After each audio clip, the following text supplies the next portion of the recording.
Does this ever happen to you? You think you're making the most fire, insane, godly beat ever created until you realize the time. It's 6 p.m. It's way past your bedtime, so you climb in bed, save your beat, and dream of winning a Riley Beats beat review contest so you can get a free copy of his brand new Overgloom Trap bundle. You wake up the next morning so excited that you skip breakfast to listen to the beat you made last night, only to find out that goddamn beat is trash. If this has happened to you, you're not alone. But being alone is awesome, so here's how to fix that.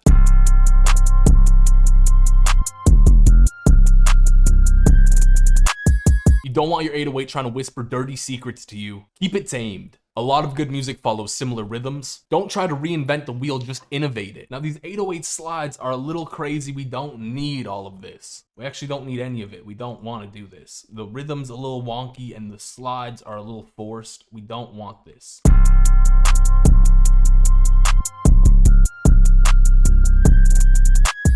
I would like the 808 to hit here as well, just to kind of build this bounce, and I feel like this is a little OD, like we don't need all of that. And I really don't know why we're taking the velocity all the way down on this 808 note, and it sounds a little weird like that. It really does. I'm not particularly fond of it. But we kind of slide some bounce in there with the note pause like that. Your hi-hats add a lot of rhythm and drive to your beats. They also accent your 808s. So stop making them fight your goddamn 808s.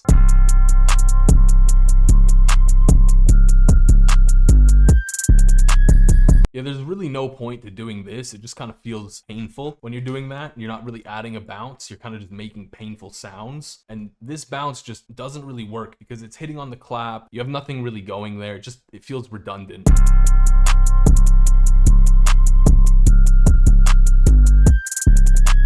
And I really want to throw in some rolls where the 808's hitting because we want to accent the 808. And this is not doing that. It's completely off. So we'll throw in like a quarter step roll right here. Do like shablam. And then we'll put one like on the half beat. Also, we don't need these velocities so high.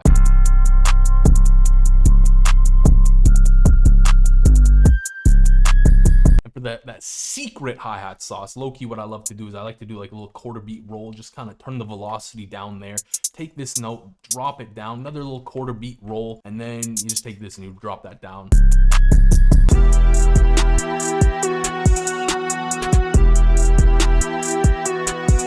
Some people feel like their weak spot is kicks and 808s, which also happens to be the two hardest hitting parts of a beat and the rhythmic parts of the beat. It's also got to make you want to move. Now, I feel like the 808 itself is not hitting because you're not doing anything with it. Like it's just duh, duh, like nothing's happening.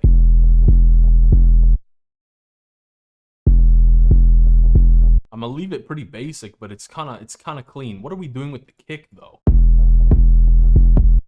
Yeah, I don't love this. Like this particularly, I don't really enjoy it the slightest.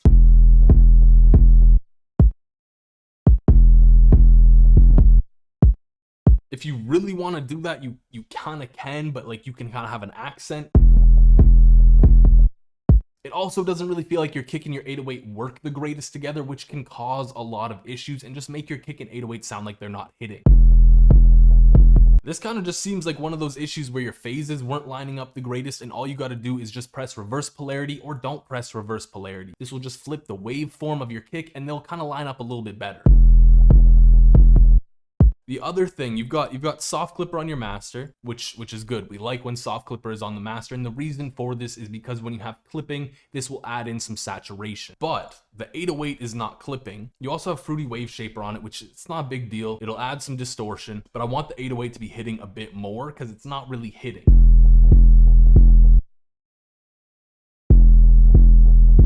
And then I want the kick also to be hitting more. Just turning it up will make it hit more.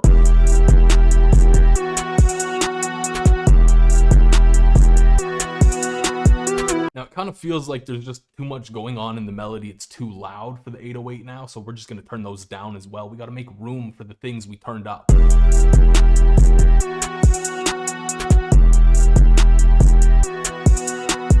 Your beats are boring and you're the one saying it.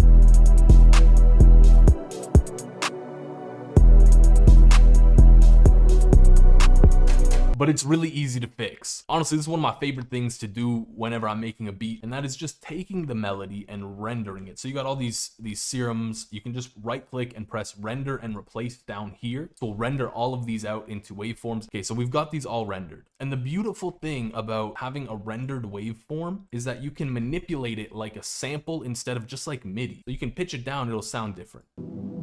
You know, and you can use this to take your 4 sections and bam, now you've got 8 versions of them, or you can even expand that to 12 or 16, whatever you want to do. Oh, that's sick! That is sick!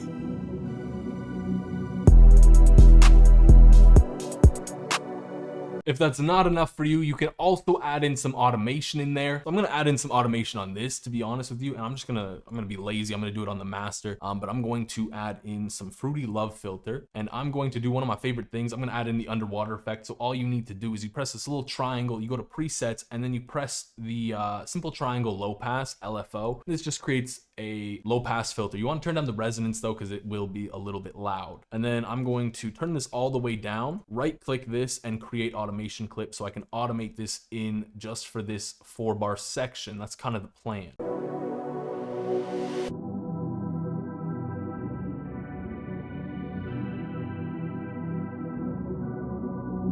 A skill every producer needs is sound selection. So how do you get better at picking sounds that complement each other?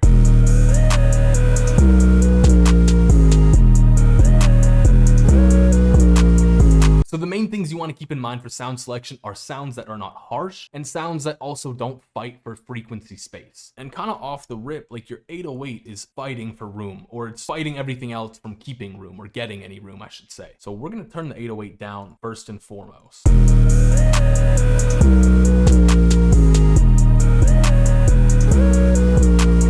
We also got these serum tracks. Yeah, it's an okay sound. It's not really bad. I would just change it for what you're going for. It doesn't really fit in my opinion. I think that sounds a lot cooler. So these two sounds are fighting for some frequency space now. And the way I'm gonna fix this is either I'm gonna replace the lead or I'm just gonna turn this up.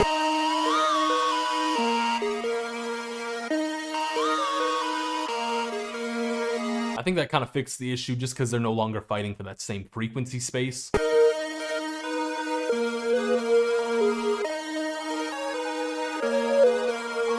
Doesn't feel like it's fighting for as much space now, so it sounds a lot better. Another cool trick you can do to glue all of your sounds together a little bit better is by adding a compressor on top of your melody bus. You can use any compressor really for this. Now I'm just gonna turn down the volume on the melody bus.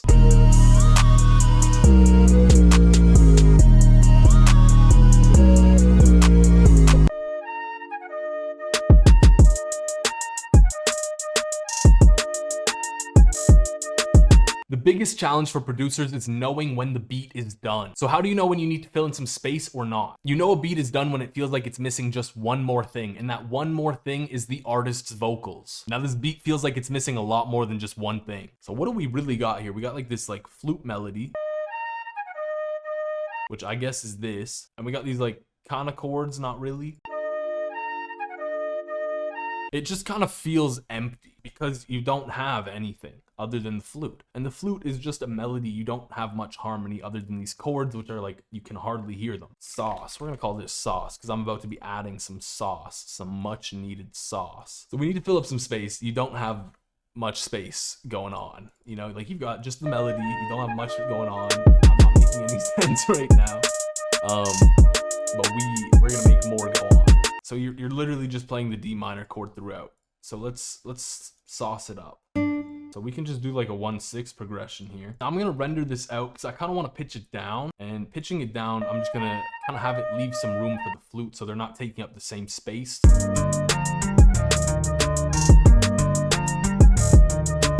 There's a lot of ways you can fill up space, like layering your melodies or layering your bass notes, but you want to fill up space until it feels like there's one thing missing from your beat. Every producer at some point struggles with getting their 808s to hit.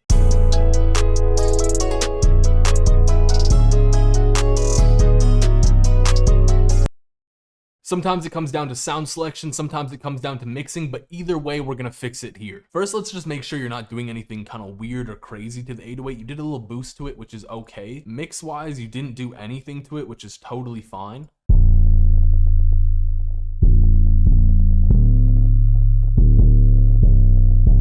So the 808 you chose for this beat doesn't have much punch to it, and you can tell by the transient of your 808.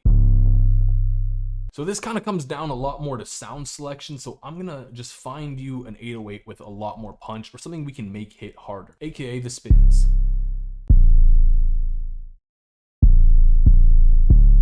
Now the other thing we want to keep in mind is the volume of your 808, and here your 808 is a little bit quiet. And the reason we want this to be a little bit louder is so that it's exceeding the threshold of your soft clipper that you have on the master, and this is going to add some saturation to your 808. It's also going to make it a little bit punchier.